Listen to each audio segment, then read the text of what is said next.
The horrors of adoption are well known, but they date back further than imaginable. You see, for 30 years, a biological mother was searching for the daughter she gave up for adoption, unable to locate her. Soon enough, she found that her daughter had actually gone missing at 14 years old, and she began to believe that her adopted family had something to do with it. A documentary called Into the Fire, The Lost Daughter about this case was recently added to Netflix and caught the attention of many, but this is a deep dive into the information beyond what was told. Your sister Genuine Gem come back every single Sunday for Sunday Stories at 7 a.m. PDT, and if you haven't already, go ahead and sign up to the Genuine Gem newsletter that is brand new. It is going to reveal something exciting that is coming soon, and it will make sure that you never miss a video. I will have that linked down below. You will also be entered into a giveaway when you sign up. Now, a quick word from our sponsor. With all of the difficulties around healthcare for women, I'm so happy to announce I found a safe and easy way for anyone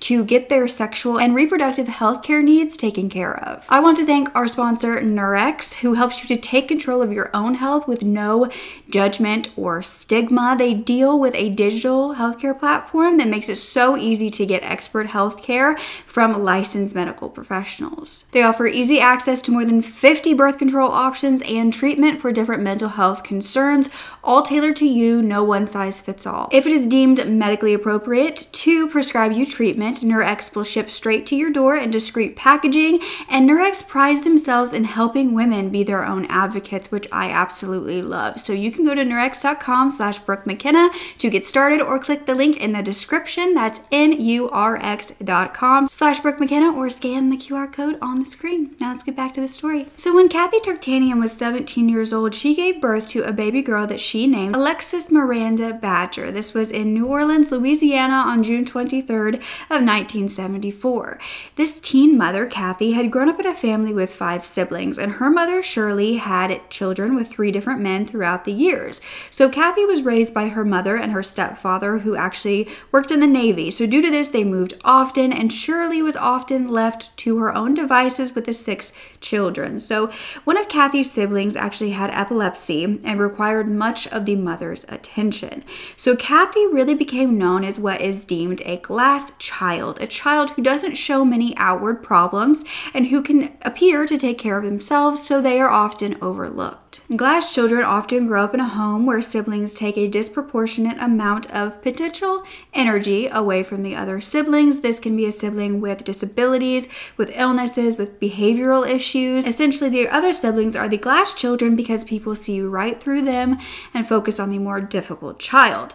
They appear strong, but essentially their needs aren't being met. So at only 14 years old in 1972, Kathy left her home without her family, without any money, with only the clothes on her back. They lived in Virginia at the time, but she decided she needed an escape plan. You see, starting at 10 years old, Kathy had actually been molested by one of her mother's friend's husbands. And then she was SA'd when she was 12 years old by a teenager. And Kathy's struggles were often overlooked. She wasn't being protected, and she knew that she needed to leave. And so Kathy ended up hitchhiking to Tennessee, and she met up with a friend in Memphis.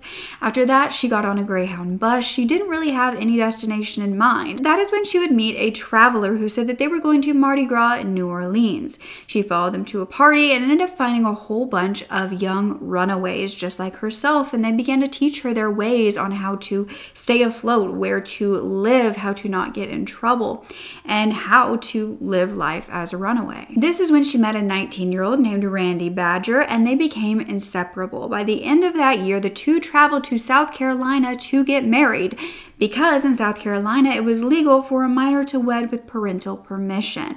And remember, Kathy was only about 15, 16 at this point, but she did reach out to her mom and stepfather to get permission. And they were more than happy to sign anything, because this is something that meant that Kathy was no longer in their care and in the care of her husband. So all the paperwork was signed and the vows were exchanged. Less than a year later, Kathy fell pregnant. She was actually thrilled to be pregnant and wanted to be the mother that she never had. So when baby Alexis was born, Kathy cared for her deeply, but often all alone, following the patterns of her mother's relationship. You see, her husband Randy wasn't actually interested in being a father, nor being a faithful husband. He was often out partying, with Kathy balancing work as well as taking care of Alexis. Kathy would say that he was often out with other women, and one night she came home to him kissing a woman on the couch. However, that wasn't the worst part, because she then heard Alexis crying in the back, went to see, and she didn't even have a diaper on. She was not being cared for at all. So Kathy actually decided to leave her husband and take her child back to Virginia to her mother's home, a place she had run away from years prior. But the only thought that she had was that her daughter deserved a better life, and that's what she wanted to give her. So the mother and daughter rode the Greyhound bus for the next 5 days. And Kathy's mother, Shirley, was to pick them up at the bus station. Now, Shirley would be there, but she was not as welcoming as Kathy had hoped, not even to her baby. Kathy felt very judged instead of comforted, but she also noticed that her mother looked different. Now, her mother would not tell her this, but soon enough, Kathy would realize that she had actually been invited back home because her mother was ill. She had cancer and was going to pass away soon, and she was hoping that Kathy would take care of her younger siblings. So 17-year-old Kathy was now expected to take care of her newborn and also her siblings, while her mother had 5 years to live and also needed care. This teen knew she was in above her head, but she also loved her daughter so much. However, one day she would run out of formula, and her mother, Shirley, would begin to plant seeds in her head, asking her how she was going to take care of this child. When Alexis was 5 months old, Kathy decided the best thing to do for her daughter was to give her up for adoption. Of course, this was with her own mother speaking this in her ear over and over and over again. When Kathy finally agreed to the adoption process, Shirley began to put everything in place very quickly. Shirley said that they went through a Catholic Charities agency for her daughter to be put up for adoption. Catholic Charities had told Shirley that if she passed, Kathy would most likely abuse or neglect her daughter, Alexis, even though there was no prior history of this. But Catholic Charities said that their services and adoption was the only option for Alexis. They offered no financial assistance, no support, no offer to give Alexis a better life with her mother. So this process was not done with Kathy. It was done to take her parental rights right out from underneath her. So Kathy was forced to relinquish her rights, and she would have no visits nor communication with this adoptive family nor her daughter. This would be what is called a closed adoption. So Kathy had no choice but to move on, try to forget this child who she had given a better life, and she believed that this family could do better than she could. But Alexis never left Kathy's mind, and even when Kathy left her family home in Virginia once again, she still thought of her daughter. Years went by in Kathy's life. She went to nursing school, she remarried, but she never had another child. And 20 years later, in 1994, she began to realize that she had a very strong family history of breast cancer. She had also given enough time for Alexis to be an adult.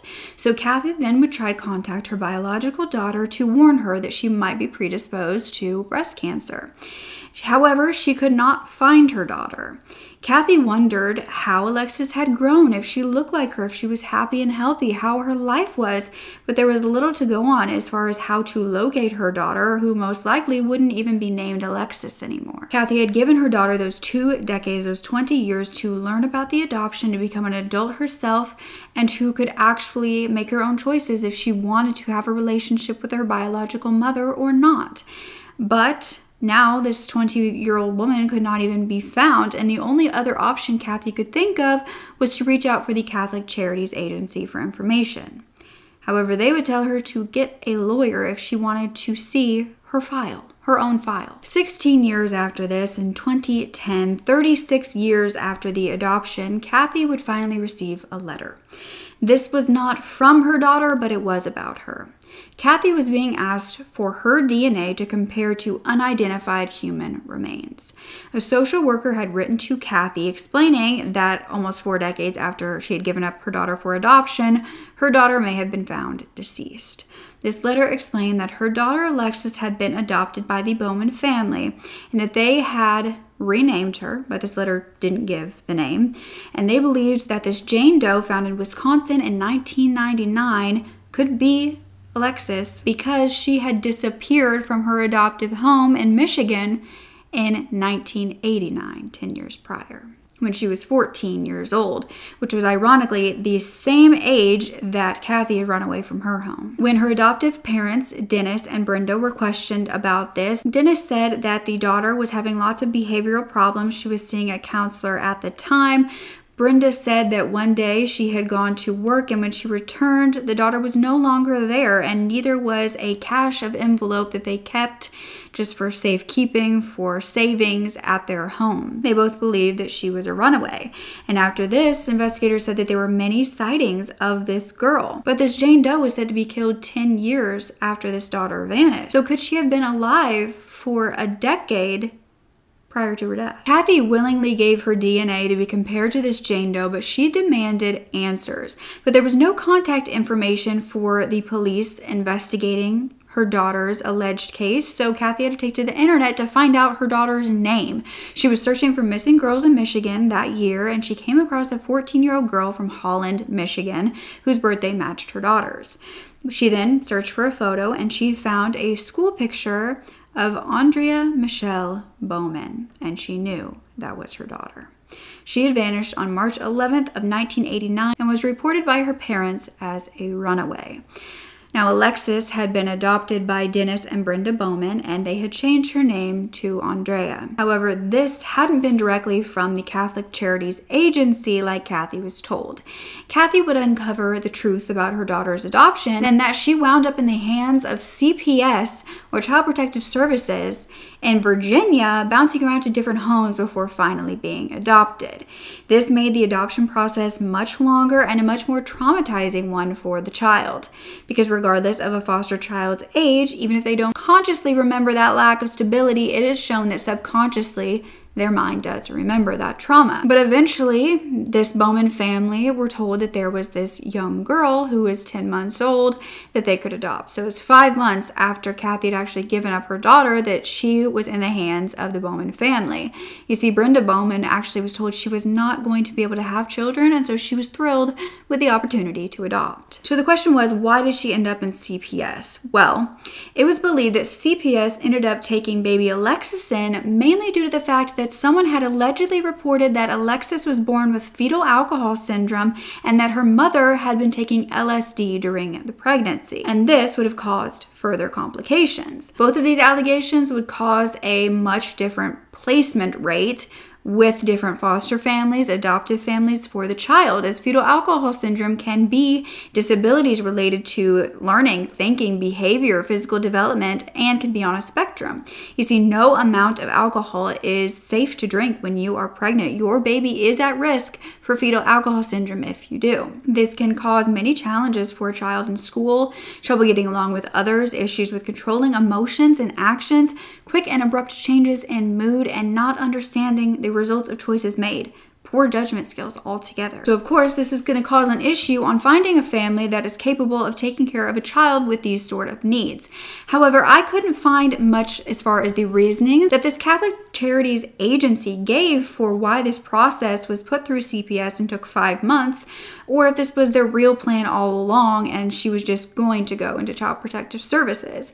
Because according to Kathy, neither of these allegations of fetal alcohol syndrome or the LSD during pregnancy was true. Her daughter was perfectly healthy. So Kathy once again took it into her own hands to find her daughter. She set up a Facebook page as well as classmates.com in Andrea's name in order to connect with her daughter's old friends. And online sleuths began to read up about Andrea's case and wanted to help Kathy in any way that they could. They were complete strangers who were helping her do the Facebook page, expand the reach. So Kathy then reached out to a retired Michigan detective, Pat O'Reilly, and he knew of Andrea and her case. And once they spoke, Kathy claimed that O'Reilly had told her that the investigators in Michigan botched her case from the beginning. Now, he has never spoken on the record saying that, but he allegedly told her the investigators needed to be looking into Andrea's adoptive father. But with very little information on her biological daughter's adoptive family, Kathy submitted a Freedom of Information Act to learn about her adoptive father, Dennis Bowman. And this is when his criminal record was revealed. In 1980, when Andrea would have been 6 years old, her adoptive father Dennis was arrested. This was in Holland, Michigan, where the Bowman family lived, that in May, a 19-year-old woman would rush home afraid for her life. Her parents ended up calling the police because she had told them what just occurred on her bike ride. Terrified, this 19-year-old explained that she was just riding her bike when a motorcyclist forced her off the road. This biker then demanded that she walked into the woods. She refused, and that is when this biker would point a gun at her. And he then fired, which shot past her. He fired again. It also shot past her. And when she didn't move, he fired at her feet, threatening to shoot her next. She was able to get away as a car drove by, which caught the biker's attention. So she started pedaling as fast as she could away from him. And he didn't try to shoot at her or even chase her. So she ended up getting into a pickup truck, and that driver drove her home. So the 19-year-old would tell investigators that the biker was a white male wearing tinted glasses and a blue helmet. On his motorcycle, he also had a black top case mounted on the back. So the Holland Police Department went to work trying to track down this biker, and they didn't have to go far because a man matching that description lived in the area. This man was placed in a lineup, and the 19-year-old chose Dennis Bowman. The known husband and father of two was then arrested, and he was charged first with attempted murder, but then with intent to commit criminal sexual conduct. Strangely enough, in the middle of these court proceedings, he was unable to attend for a 2-week period in September of 1980 due to claiming he was a member of the Navy, and they were required to attend a 2-week drill in Virginia. Now, he actually went to this drill during that 2 weeks time, but what did he do in that 2-week time? Well, we might find out just a bit later, so stay tuned. When he was ready to move forward with these proceedings, the judge determined that he would likely pose a threat to women if he went free. However, Dennis pled guilty and was sentenced to the minimum sentence for the crime, which was 5 years, and he was released in 1985. And this wasn't the only conviction on his criminal record, because 13 years after his release in 1998, Dennis was arrested for breaking and entering. This was also 9 years after their adopted daughter, Andrea, had vanished. So in 1998, a 28-year-old woman named Vicky Vandenbrink had reported too many break-ins in her mobile home, and the sheriff's department had installed a security camera for her. So the next time the silent alarm went off, a state trooper had gone to her home. And when the trooper arrived, he would find Dennis Lee Bowman walking away from that back door. Dennis would tell the trooper that he was temporarily staying with Vicky, who was a former co-worker, and Vicky wasn't home to confirm this or deny this, so they let Dennis go. However, when Vicky was finally contacted, she said that that wasn't true. Dennis was a former co-worker, but he was not staying with her. When investigators brought Dennis in for questioning about this once again, he told them that he did enter the mobile home to use the bathroom. This residence was about a mile from the Bowman residence. But he then said he had been there before because he had sold Girl Scout cookies with his youngest daughter, Vanessa. So investigators didn't like this story. They ended up asking if they could search his property. He agreed, and investigators would actually find an outbuilding on the Bowman residence that had a loft. And in this loft, they located a black duffel bag with lingerie, a short-barreled shotgun, a black sweatshirt, and a mask. Vicky would then confirm that the lingerie belonged to her. Vicky would say that Dennis broke into her home 2 times a week for about 2 months, breaking her doors, windows, cutting the bottom of her blinds, and she said that that's when police set up this alarm that would catch him. But Vicky said that she did work with Dennis. She knew who he was, and that all of their coworkers would call him Hack and Scratch. It was a pretty scary time. He was always hacking and scratching himself, and he was a disgusting man. He really was. Once you got to know him, he was just creepy. Breaking my doors, breaking my windows, cutting the blinds off in my bedroom. The 2 bottom slats of these blinds, the 2 bottom ones that cut off, so he could see in my bedroom. Maybe 15, 20 times he broke into my house. If you come up behind me, and I know you're here, but I scare really easy, and I never used to have that. I never scared really easy before, but I do now. So Dennis pled guilty to breaking and entering, but only 1 count, saying he had only done it that 1 time he was caught. His lawyer then presented letters from the principal of his daughter Vanessa's school, from his sex offender group treatment counselor, from a member of the church where he worked Sunday school at, and these were all defending Dennis. They said that he was happily married for 28 years, and he had written that he was the father of a 25-year-old and an 11-year-old, not mentioning that the 25-year-old was missing. He also wrote, "I feel that being a parent was one of the most important and sobering things a person can undertake." Dennis's wife and Andrea's adopted mother, Brenda, wrote, "Sometimes we don't realize a problem until it confronts us face to face." She was on Dennis's side the whole time. In the end, Dennis was sentenced to pay restitution to the home and a 1-year prison sentence. So in 1999, he was a free man, which oddly enough was the same year that the Ranson County Jane Doe was found in Wisconsin that was now believed to possibly be his adoptive daughter. But once Kathy gave her DNA, hoping that they would be able to identify her missing daughter, she had to wait until 2013 for the results to finally come through. This was found not to be a match. This Ranson County Jane Doe was not Kathy's biological daughter. In fact, she was later identified as a woman named Peggy Lynn Johnson.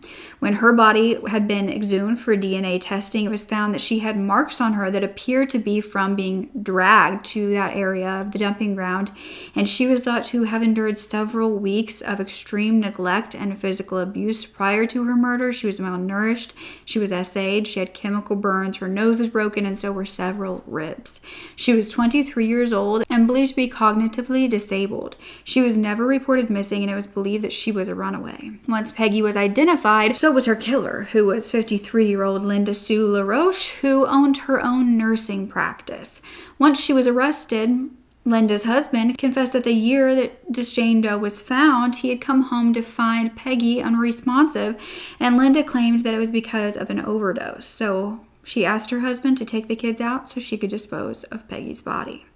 Now, Peggy had actually met Linda after she had run away from home when she was homeless, and Linda offered her a live-in housekeeper and nanny job. And over the next 5 years, she would be starved, beaten, forced to live in a crawl space until her death. So Linda was sentenced to life in prison without the possibility of parole. So at this point, Kathy was relieved that this wasn't her daughter, but also crushed because this meant that her daughter was still missing.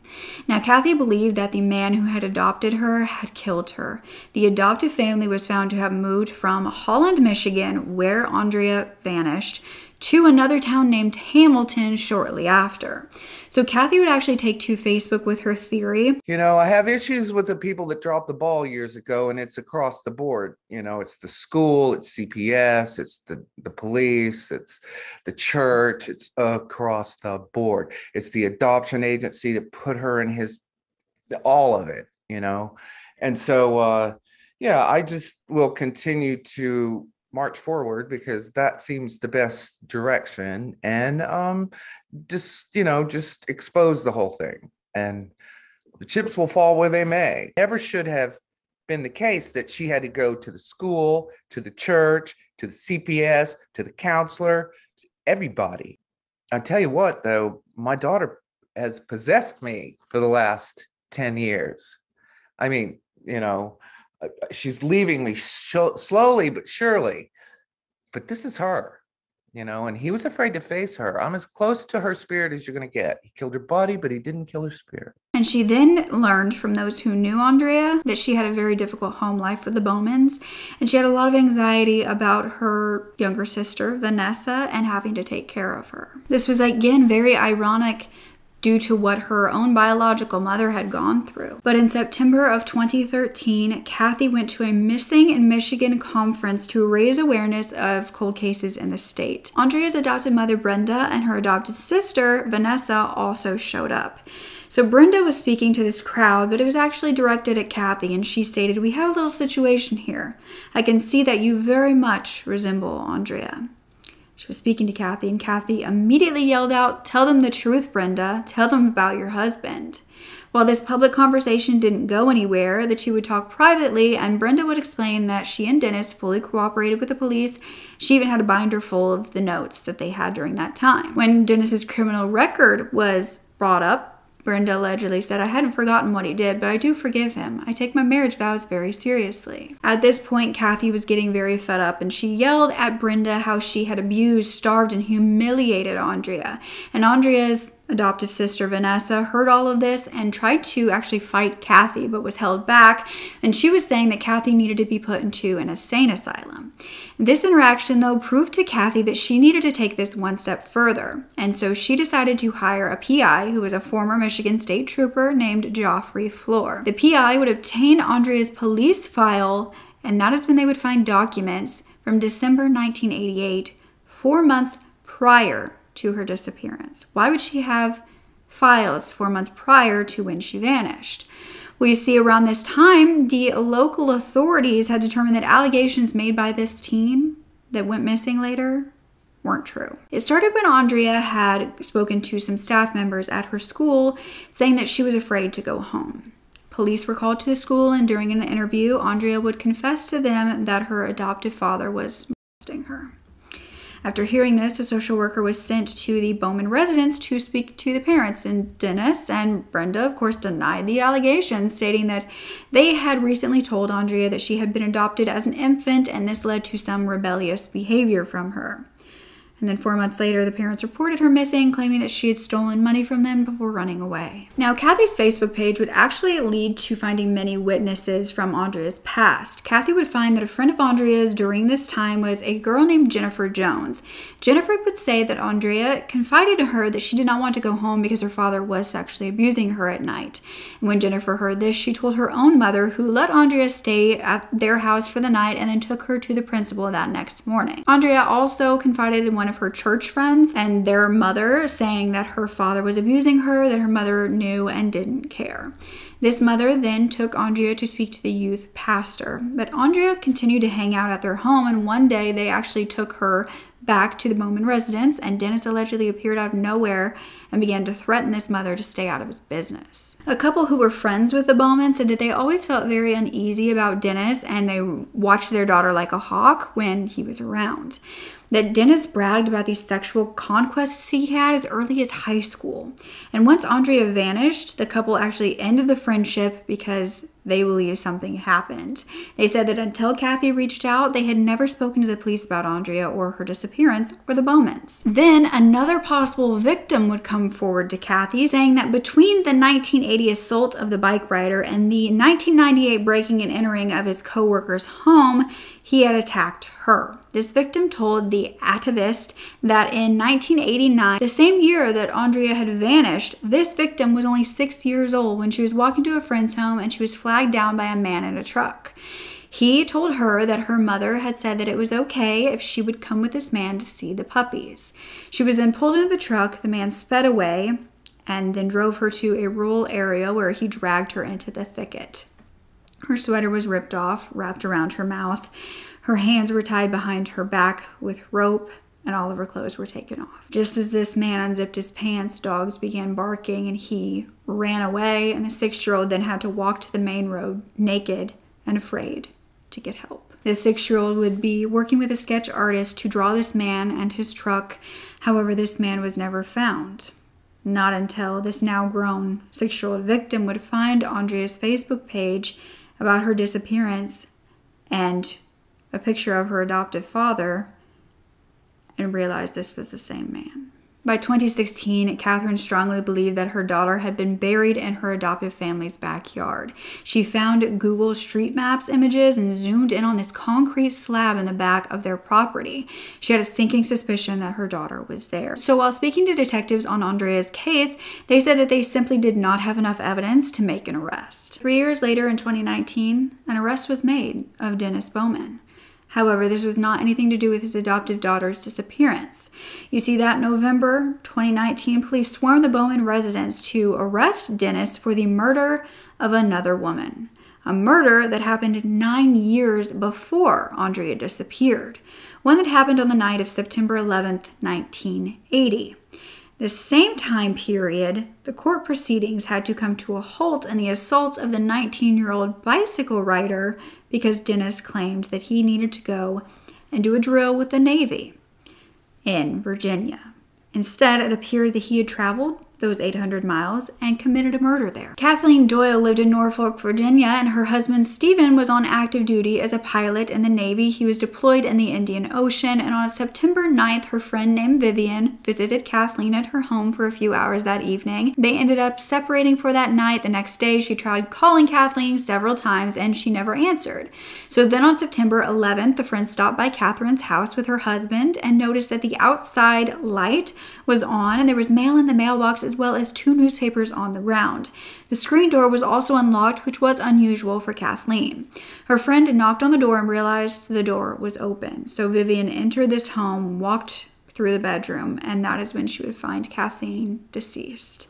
She ran outside yelling to her husband that she had found Kathleen and that the mattress had been moved off the bed springs.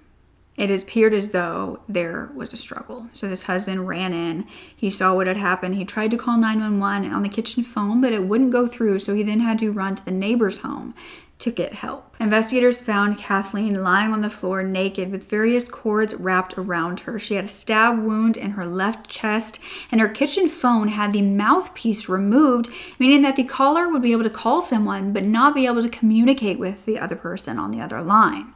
During the autopsy, the medical examiner found that the manner of death was homicide.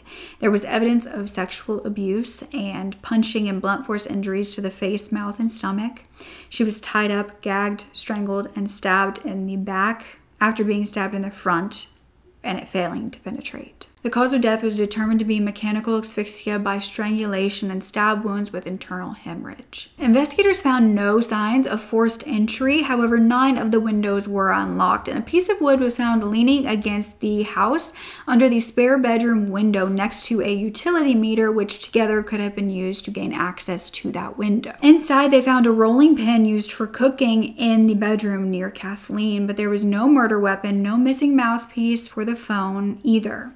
As far as fingerprints, there was only 1 fingerprint found that didn't match Kathleen or Vivian's husband, and this was said to be on an envelope, not even near the victim's body. No fingerprints were found near the spare bedroom window where it was believed to be the entry point. When investigators got to work solving this murder, they found that Kathleen was the daughter of a naval officer and became the wife of a naval pilot. She was married for about 9 months at the time of her death, and at the time her husband was deployed. So it was only Kathleen and her tabby cat, Ike. Kathleen was an aspiring writer, and at only 25 years old, nobody knew why anyone would want to hurt her.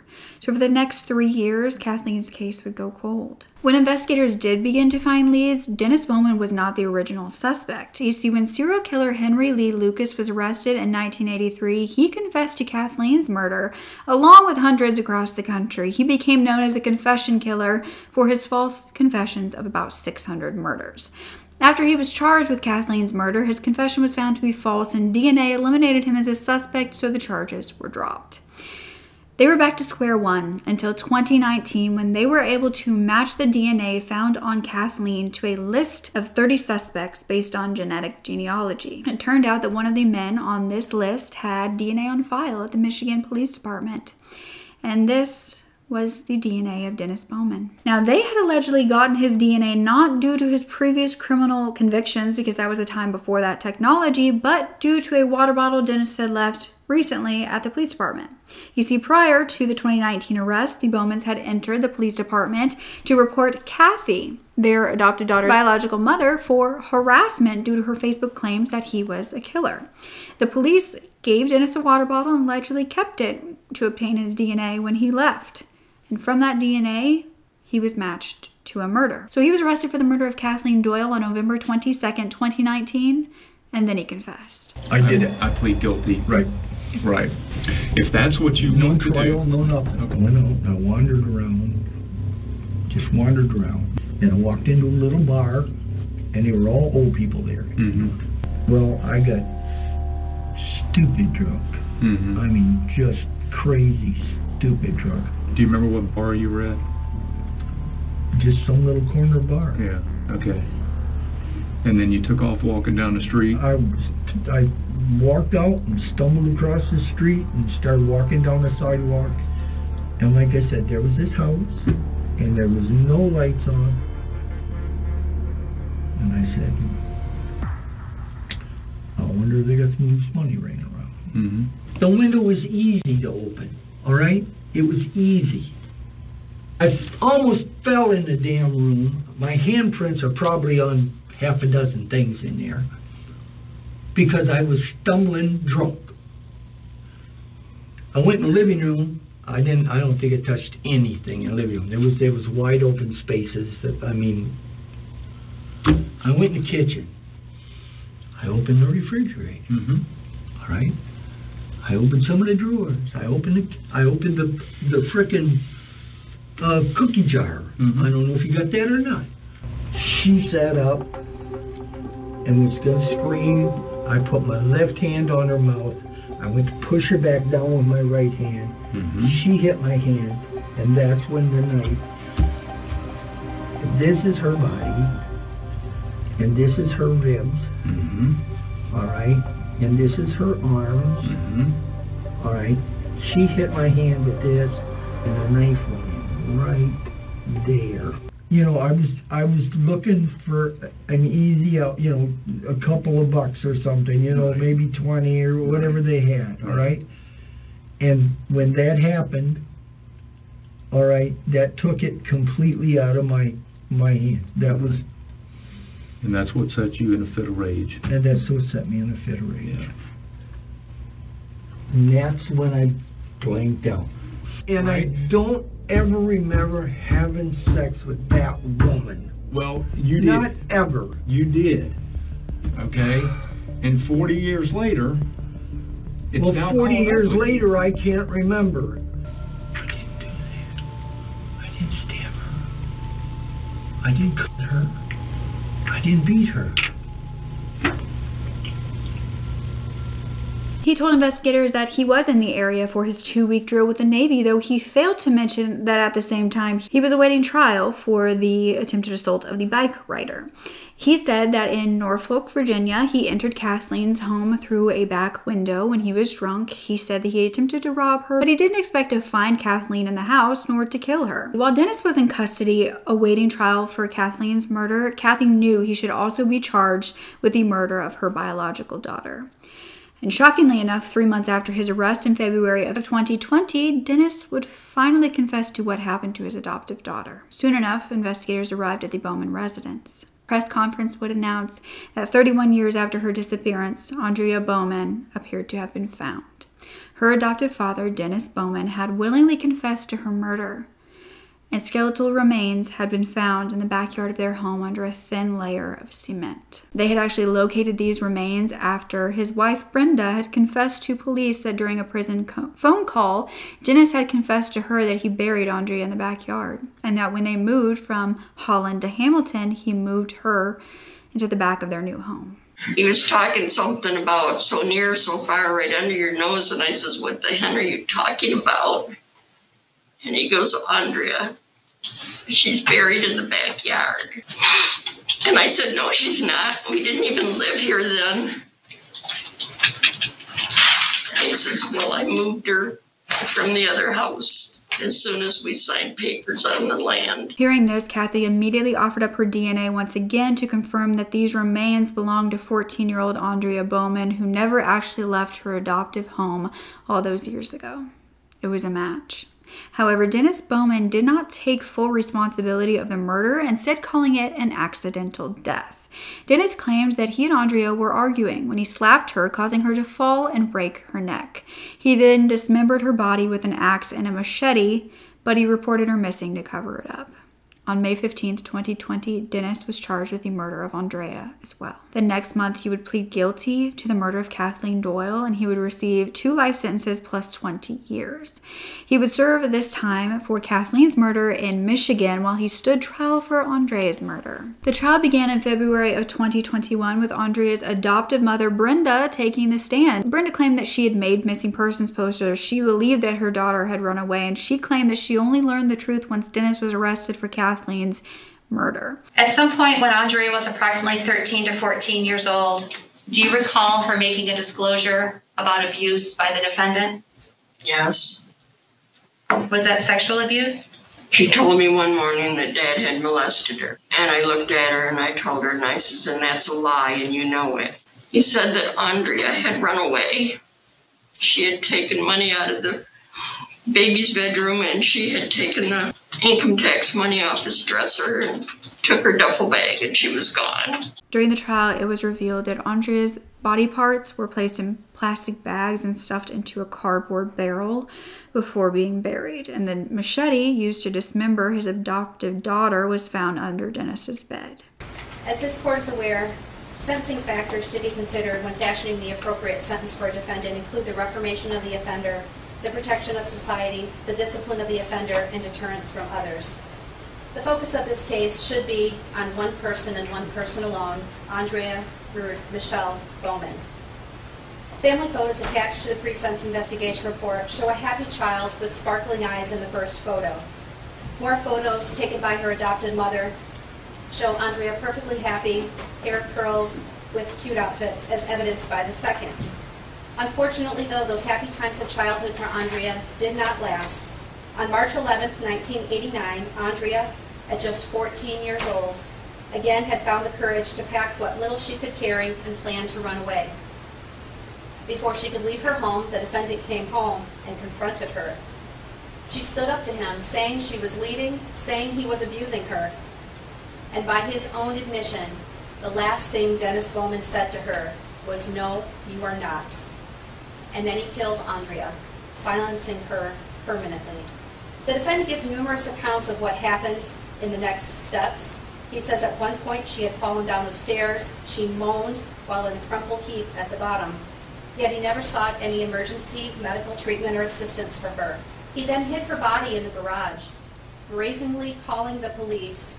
In regards to the sentence in this case, life sentence actually places Mr. Bowman in a position where he would be eligible for parole earlier than what this court intends to sentence him for. A term of years is a more appropriate sentence in this case for that reason. But I feel compelled to assure that our community is safe. And Mr. Bowman is not safe to be in our community. His numerous assaults, his behavior in this case, his other convictions all clearly indicate that Mr. Bowman is a serious, dangerous man that has harmed many communities, many families, and it is impossible to even articulate the words to describe what he has done. Reading what he has done is sickening. On December 22nd of 2021, Dennis pled no contest to the second-degree murder and the death of his adoptive daughter. He was sentenced to 35 to 50 years. Today marks the sentence of Dennis Lee Bowman for the 1989 murder and dismemberment of his 14-year-old adopted daughter, Andrea Michelle Bowman. Mr. Bowman will be returned to Virginia to complete his life sentences as well as serve time for this case. This journey for justice for Andrea began the day she died, March 11, 1989, and continued through the dedication and determination of the law enforcement teams, many of whom are standing here with me today. This team of professionals never gave up and continued to collect evidence over the past 33 years. The Allegan County Prosecutor's Office wants to sincerely thank each and every member of this team for their hard work and professionalism. The major break in this case came at a chance meeting between a detective from the Michigan State Police and a detective from the Norfolk Police Department, who both just happened to be attending a cold case homicide conference in Virginia. They soon realized that they had a suspect in common for two different murders in two different states, one in 1980 and this one in 1989. Dennis Bowman was the suspect in Andrea's disappearance for many years. However, despite numerous search warrants, interviews, and searches of his property by law enforcement, no evidence was located at those times to link him to her murder. Using the DNA obtained in Andrea's case and the evidence collected at the scene in Virginia, a laboratory comparison was made, concluding there was indeed a DNA match from the Virginia rape and murder to that of Dennis Bowman. This joint endeavor eventually culminated in the confession of Dennis Bowman for the death and dismemberment of Andrea. Information was gathered from family and friends of Andrea, who described her as a sweet young girl who loved to talk with friends, as a young girl who loved to play the flute, and as a sister who was fiercely protective of her baby sister, who was just 15 months old when she was murdered. Andrea was courageous and strong. She was someone who stood up for herself, even in the face of abuse. Andrea lost her life, she lost her potential, and was given only a series of nevers. She would never go to prom or graduate high school. She would never go to college or find a career that she loved. She would never get married or have children of her own, and she would never enjoy growing up and growing old, surrounded by family and friends who loved her. We hope this conviction will give a sense of peace to Andrea's friends and family, and while we understand this does not lessen her loss to the world, hopefully it will allow her to now finally rest in peace. Can you speak to it all why Dennis Bowman decided to confess to murdering Andrea Alexis after all these years? We don't know for sure. Certainly we haven't had contact with Mr. Bowman ourselves, but in the interviews where he gave that information to detectives, it seemed as if he knew he was going to be extradited to Virginia for the crimes there. My understanding is initially he was charged with death penalty crimes, and I know that his wife, Brenda Bowman, was putting some pressure on him to make sure she was aware if she could find out where Andrea's remains were, and that's why he finally told. At this point, through the investigation, there is no evidence linking anyone else to this crime other than Dennis Bowman, and we have no further information or knowledge that anyone else knew of these crimes either. Will Mr. Bowman be looked into for additional crimes in the area here or in Law enforcement, when the opportunity arises, will continue to look at that, but at this point our focus has been on Andrea and finding justice for her. We were both down there attending the same conference, and Detective Smith here was working on the Kathleen Doyle case.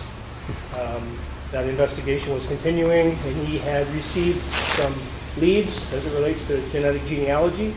One of those leads was of a person here in Allegan County. So he approached me and talked about it, which I was familiar with Andrea's missing person case at the time, and that was the catalyst that moved us forward.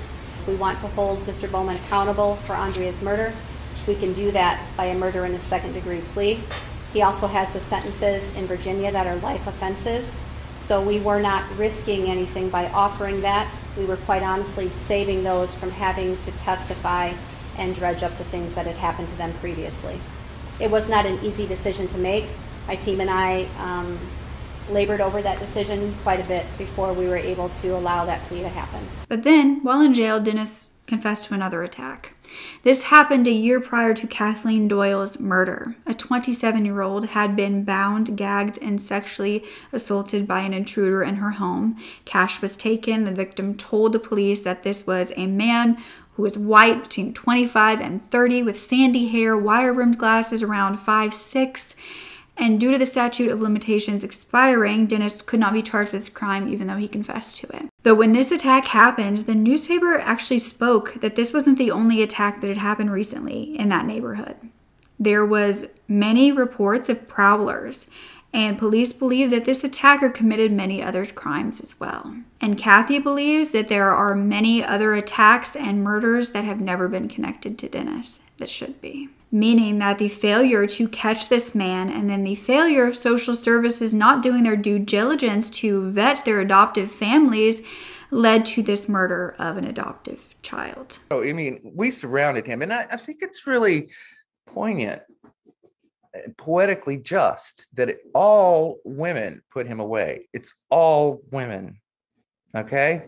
The judge, the prosecutor, all the women he hurt, my daughter, once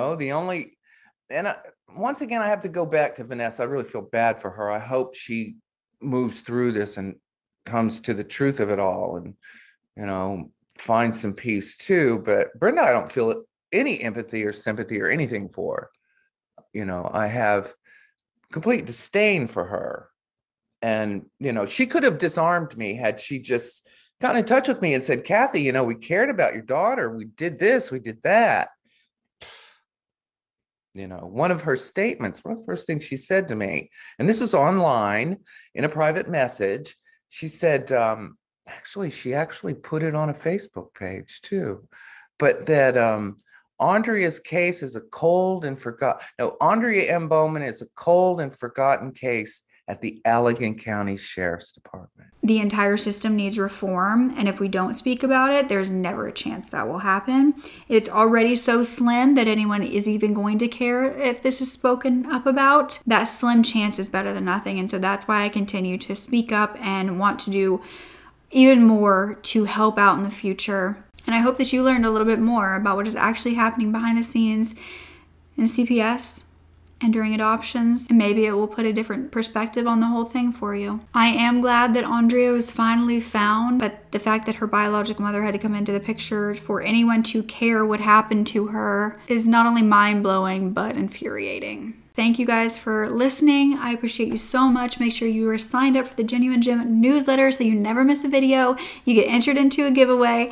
And lastly, that you get exciting news that is coming before anybody else. So don't forget to speak up. Your voice is powerful enough, and I love you to absolute pieces. Okay.